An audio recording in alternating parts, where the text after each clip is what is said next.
اسمع. في بعض الكلمات ممكن تتغير بإضافة حرف واحد بس في النهاية بيتغير من اسم لصفة. زي مثلا كلمة فيش. فيش ديت معناها سمكة. لو زودت عليها حرف الواي في الآخر بقى اسمها فيشي اللي هي معناها مريب. مش مرتاح لك. تمام. خليك معايا. الكلمة التانية طبعا عندنا هي كلمة نوز اللي هي معناها أنف.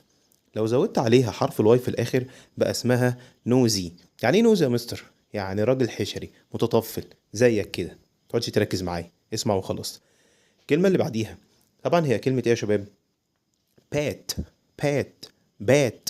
بات لا خفاش. طب لو قلت عليها باتي. باتي. باتي. باتي مخبول مجنون ابعد عنه. الكلمة اللي بعديها روك. روك طبعا معناها صخرة. طب لو قلت روكي.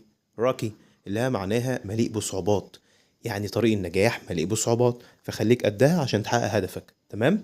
طيب بص معايا الكلمة اللي جاية. كلمة ويت اللي هي معناها ذكاء. طب لو قلت ويتي طبعا معناها بارع. يعني راجل ذو دهاء، راجل بيفكر كويس. وده يا ريت تبقى زيه. بص الكلمة اللي بعد كده.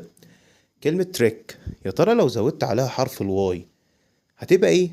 وهيبقى معناها ايه؟ هسيب لك دي بقى تعملها في الكومنتس في التعليقات، واشوفك في فيديو جديد. لو تعرف المعلومات دي من قبل كده يا ريت تدوس لايك، لو ما تعرفش المعلومات دي يا ريت تعمل اشتراك عشان يوصل لك كل جديد. مع السلامة.